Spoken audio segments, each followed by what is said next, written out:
Mount Kenya Foundation comprises of wealthy people with money. So money is important. In fact, when JF Kennedy was asked what's the most important item in a campaign, he said there are three things. He said number one is money, number two is money, number three is money. And that's how he won the presidential candidate in the US. So you cannot discount money in an election, especially a presidential election.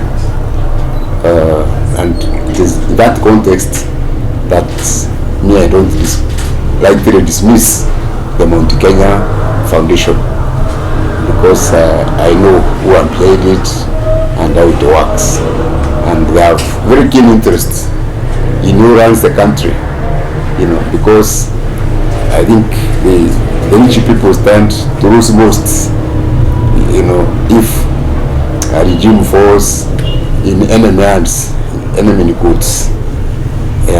So I think Mount Kenya Foundation is important in that respect, and they will do their best.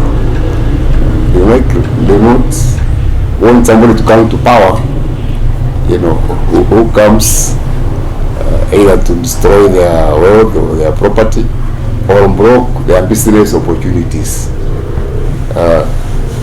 I think many of them, those you talk to, remember the days of the President Moi. I can give you a specific example. See, SK Macharia. Yes, you remember those days? He was building 800 million plant at Thika as Madhupepa International. But although he had IFC funding and the KCB was supporting the project, because he was on the wrong side of politics, the project was killed. He was almost reduced to a pauper by the Moi regime, and he is a member of the Mount Kenya Foundation. Now, having learned from that, don't you think he is very interested in who occupies a state also that this media empire of his does not have the same challenges in the future? So there are those considerations that they are taking. I'm the one who did the agreement for the 13 parties which collapsed to form the Jubilee Party. That agreement was to run for 5 years, from 16th of September 2016. So the 5 years have already expired. The 5 years expired in September. What that agreement had said was that the names and the symbols of the 13 parties which collapsed to form Jubilee will not be available until after 5 years, until after the 2017 elections, and passed.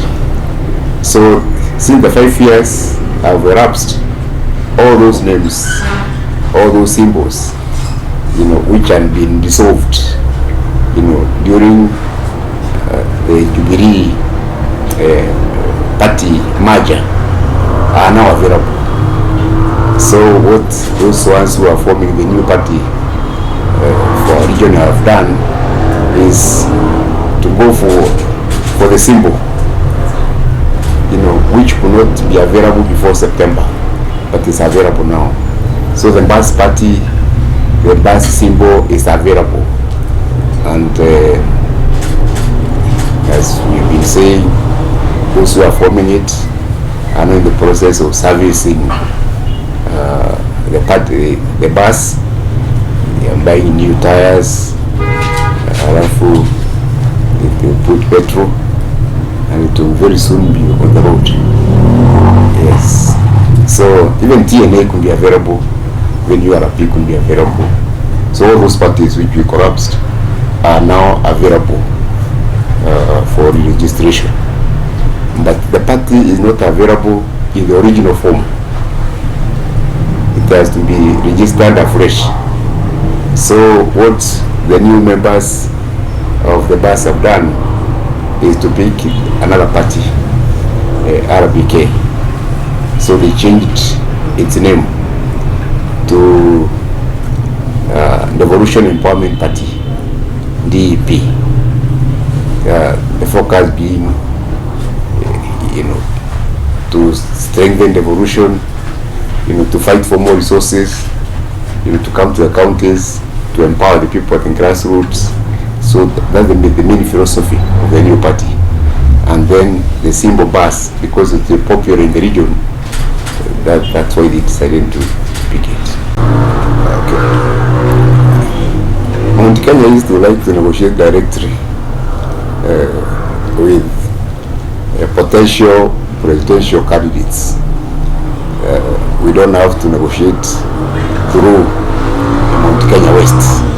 I think that's the position we are taking. Our relations between Mount Kenya East and Mount Kenya West is a domestic relationship. We have our own internal issues. But I think this cannot be carried too far into the future, because I think the biggest challenge right now is that of distribution of resources between Mount Kenya West and Mount Kenya East. We feel we belong to the same house, but certain corners of the house have been treated better than the others. The most emotive issue has been those Mau roads. See, Mau roads are being done in Mount Kenya West and not in Mount Kenya East. And our people feel, since there are also Maus in Mount Kenya East, and they also fought for independence, and endowing like the others, there should also be Mau roads in Mount Kenya East. So I think it is ranches, that's an example. So our issues between Mount Kenya West and Mount Kenya East are pure issues of equality or equity in distribution of resources between us and the Mount Kenya West. Now, that is only relevant because there is power now within the Mount Kenya region.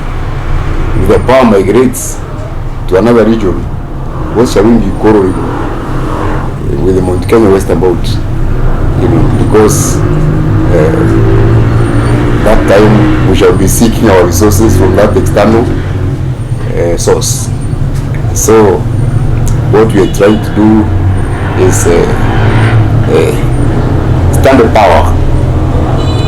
What we are trying to do is to study who is likely to be the next president of this country. Use our party, to negotiate with that particular president, and in the distribution of both political power and resources, we seek some guarantees that we shall not be ignored, we shall be treated. We are not asking for favors. All we are saying is we should not be discriminated against.